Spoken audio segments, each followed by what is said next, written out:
I mean, I hit the target. Hey everybody, welcome to the Bullseye channel. I hope you're doing well. Today I'm going to be showing you my proposed pistol qualification for the United States Marine Corps. We've had CPP for a while and I think it's time to make it better. On the last episode of MHS Reimagined, we shot all of the MHS guns through the current pistol qualification, which is a series of controlled pairs, single shots, speed reloads, and failure to stop from 7, 15 to 25 yards. Now, if I'm a guessing man, I'm assuming that after about 10 years, there's probably somebody, maybe a couple somebodies, out at TCOM who are saying, I think we need a new pistol qualification. And guess what? I think you're right. So on today's video, I'm going to give you the rundown of the pistol qualification that I think the Marine Corps should adopt and the logic behind why I think it's a good pistol qualification. And then I am going to shoot it cold with our current military service pistol, the Sig Sauer M18. This video is just one video of a larger series of videos, so please like, subscribe, and then on a later video, I'm going to shoot all of the MHS contenders that we have here on the channel. That's 5 different pistols called the qualification, and see which one shot the best. So be sure to stick around. But before we get to the nitty-gritty about my pistol qualification, you need to understand something about the way in which Marine Corps rifle qualification has evolved over the last 10 years. So around 8 years ago, the Marine Corps did a study looking at the last 20 years of armed conflict and identifying areas in which they felt the Table 1 and Table 2 qualifications, which served to combine an aggregate for every Marine who qualified on the rifle, where they fell short. And they identified a couple different areas, and most critically, it was a higher emphasis on lethal shots. So the targetry that was used identified destroy zones or lethal zones, and not surprisingly, it was a very small box here and a very small box here. What that meant is that Marines who were shooting from the 500-yard line no longer were shooting at a giant target down there. It wasn't a confidence builder anymore. You had to make lethal hits from 500 in order to get your maximum points and meet the standard of either marksman, sharpshooter, or expert.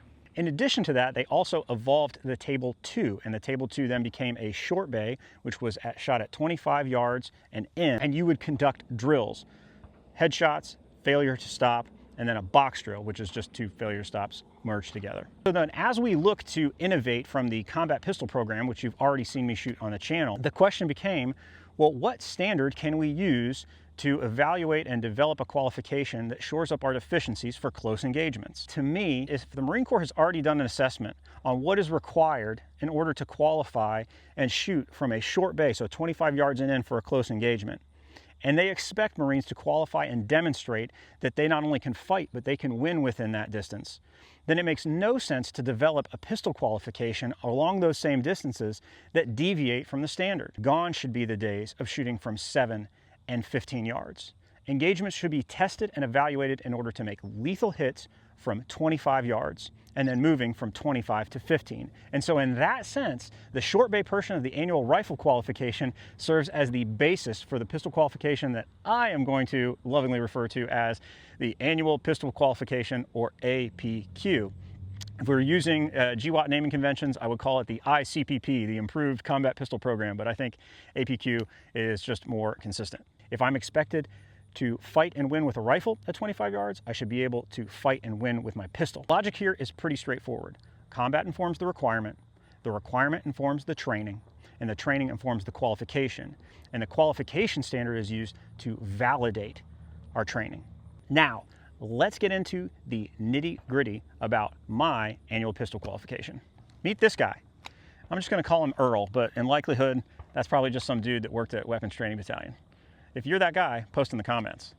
The number one thing that I'm excited about this pistol qualification is that it uses the same methodology, targetry, distances as the short bay portion of the annual rifle qualification. Now, why is that important? If you're one of those Marines, really any Marine is going to benefit from this, but if you're one of those Marines who has to do range setup, or you're responsible for a training plan, or you're responsible for timing, or you're conducting an evolution and you don't have enough time, what this means is you don't have to set up a concurrent or a subsequent pistol range. You don't have to request additional facilities. All you need to do is, the second that you're done with your short bay portion of your pistol qualification, is gather around everybody who's going to be shooting the APQ and get started, because you're going to be using the same targets. Let's talk a little bit about Earl. So what is Earl? Well, actually, this is the USMC threat target. It should be familiar to you if you're in the Marine Corps, not the Mr. Clean that we had, who had his little gun like this on the combat pistol program. This is the target that is used on the annual rifle qualification. Actually, it's a lot bigger than this, but in order to get it on the carriage, I had to cut it. It actually looks like this. Hey, guy. Now, I couldn't commercially procure the drill target that has the specific zones on here that detail the center mass portion and the head portion, though there are circles. So for this qualification, I just measured them out on a stencil and drew them on here with a Sharpie. Let's see if you can see them. So there you go. There's your Sharpie, and then that is what we're looking at. That's called the tombstone, I think, or that's what I would call it. And that's home plate, because it looks like home plate. The usage of this target and this setup is going to mean efficiency. And we like efficiency because efficiency builds time, which builds more training time for units. But that's not the other reason why this is special, this being this target. This guy's special because he has a buddy. So that's Earl 1 and that's Earl 2. During this pistol qualification, at certain portions, you'll be required to do a box drill, which means you will be doing multiple target engagements, which means you will have to learn target transitions. All right, so enough. What is it? Tell me what the qualification is. Well, here's what it is. It is the same 40 rounds in total that you have fired for the CPP forever. And because the course of fire is familiar, it's not going to take too much to learn it. From the 25-yard line, conduct a headshot on one target from the holster in 4 seconds. You are going to do that 7 times. From the 25-yard line and from holster, conduct a failure to stop drill, which is 2 to the chest, 1 to the head in a time period of 6 seconds. You're going to do that 3 times. From the 25-yard line, fire a box drill, which is going to be 2 to the chest, 1 to the head on Earl 1, 2 to the chest, 1 to the head on Earl 2, and a time limit of 11 seconds. And then from the 25-yard line, moving to the 15-yard line, conduct a failure to stop drill in a time period of 16 seconds. Observers will note that these times are roughly in line with the annual rifle qualification, with a small amount of additional time drawn because, well, it's a pistol and you're drawing it from the holster. Scoring will only be conducted after each iteration. So after you do your headshots, after you do your failure drill, after you do your box drill, and then finally after the moving. Primarily, you will be using Earl 1 when you shoot, and then the only time you'll be using Earl 2 is when you're shooting box drills. This is the important part. Only shots within the respective lethal areas, the torso and the head, count. Anything outside of that is 0. To qualify expert, you need to shoot 36 points or higher. That is a 90% lethality rate. To shoot sharpshooter, you need to shoot between 30 and 35 points. That is a 75% lethality rate. For marksman, it needs to be 21 to 29 points. That is a 52.5% lethality rate. Anything below that is unqualified. This qualification stresses the following: CBA-based requirements, essentially a lethality assessment, multiple target engagements, precision while moving, precision basically in general, right? No more large shooting areas within 7 yards. If you can't hit this from 25 yards, that's going to be a problem for you because there are 18 of those in the pistol qualification. And then lastly, drawing from the holster, which we have had in the CPP for a very long time. So what are the changes from the combat pistol program other than obviously the targetry and the course of fire? Well, the first one is that there's no easy shots. All shots are going to be pretty difficult and require a fundamental, I wouldn't say mastery, but a demonstration of the fundamentals of marksmanship from 25 yards. And lastly, and you've probably already noticed this if you shot CPP, where are the mag changes? Well, in this course of fire, as in life, you're going to load your mags as you see fit, and when the gun goes dry, you're going to reload. A real life engagement doesn't stop because you ran out of ammo. Fix it. Now, when we did the last video on the combat pistol program, I shot 4 times in a row and I had a 396, a 396, a 400, and a 396 with different pistols. In this event, I have never shot this. And quite frankly, I don't know how well I'm going to do because it is substantially harder when it comes down to the times and the distances. But I'm going to do my best. And if I embarrass myself, you're all going to be witness. So let's get started.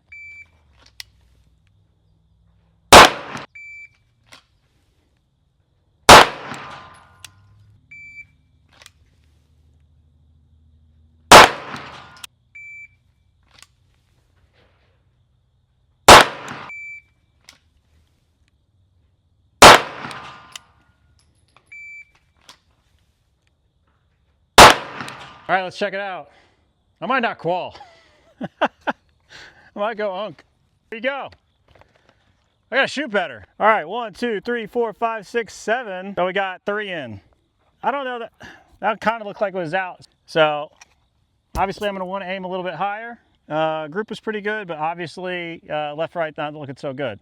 So that was 2 lethal hits at 25 yards. Let's keep shooting.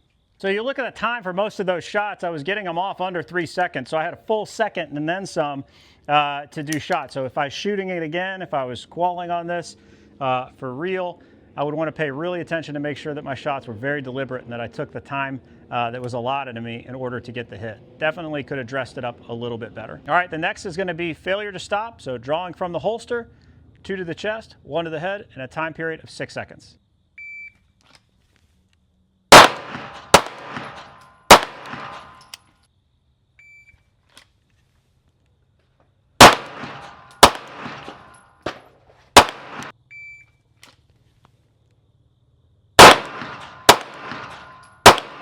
All right, let's check it out. All right, so getting better with the headshots.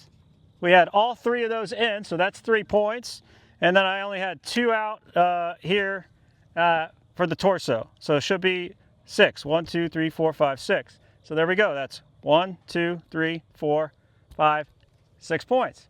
6 points for me. All right, now we're shooting 3 box drills. And that is going to be Earl 1 and Earl 2, basically a failure to stop in a time limit of 11 seconds.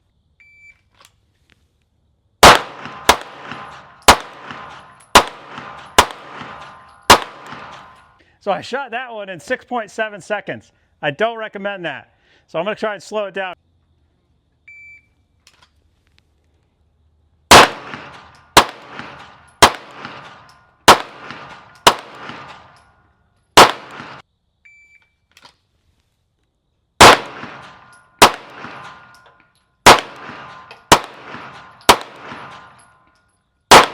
All right. So on that one, my times were 6.7, 8.9, 9.07. So I'm expecting some out. I might unqualify off this. It's not good. Earl 1. Inside, we got 1, 2, 3, 4, 5, 6. Should have been 9 total, and we got 6 in. So we'll just call that 6. Earl 2 here. We got all the body shots in and only 1 of the headshots. So 1, 2, 3, 4, 5, 6, and then 7. So for the box drill, out of 18, I had 13. It's not great. Let's see if I can make sharpshooter. All right, the time limit on this, I forgot to tell you, is going to be 16 seconds. I'm not sure how fast I'm going to walk. I'm just going to kind of do it naturally.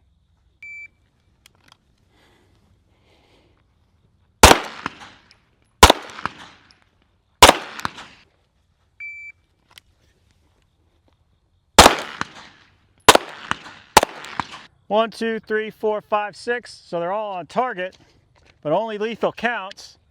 That's going to be 1, 2, 3. So only 50% of my shots. Tisk, tisk. Now the moment of truth. Let's add them up. What do you think I got? I got a big ol' pizza box on the first try at the qualification that I'm proposing. Now, let's put that in perspective. I have never not shot expert on the Marine Corps pistol qualification. The reason I've never not shot expert is, well, I like shooting pistols, but also it's a pretty forgiving qualification. This, by contrast, is not a forgiving qualification. Now, if you think that this is maybe too difficult, there are a lot of things that you could do. You could change the times, but as we saw, time really wasn't a factor if you knew how to draw from the holster and get on target. And I was pretty bad today, pretty sloppy. You could decrease the distance, though I wouldn't recommend it because it came from the 2018 CBA. The best thing to do isn't to make the test easier, it's to make your training better and to get your Marines out on the range to make sure that they know how to use the weapons that we trust them to use. Now, personally, I'm pretty disappointed in my performance. When I came up with this on paper and I thought, yeah, this is a pretty good qualification, I thought, yeah, maybe I'll miss expert on the first time. Pizza box, that's pretty humbling. And just because I scored poorly on this qualification doesn't invalidate the qualification. It invalidates my ability to shoot to that standard cold. If you want to see if I can shoot expert on this, well, so do I. So make sure you subscribe because I'm going to shoot this on the MHS pistols that we have in our next video. Those pistols are Beretta M9A4, Smith & Wesson M&P 2.0, Glock 19X, Beretta APX-A1, and I'll probably shoot it again on the SIG just because I feel like the SIG suffered because it was the first time I ever shot this qualification. What do you think of this qualification? Do you think it's too harsh? Do you think it represents a good standard? I want to know your thoughts, so please put them down in the comments below. I'm going to leave you the 3 rules for life. Rule 1, don't be a jerk. Rule 2, take care of yourself. Rule 3, help other people. And as always, know you don't know what's going on in somebody else's life. They don't go what's going on inside your life. So be kind and courteous when dealing with other people. Hold hard, shoot straight. Have a wonderful day. I mean, I hit the target.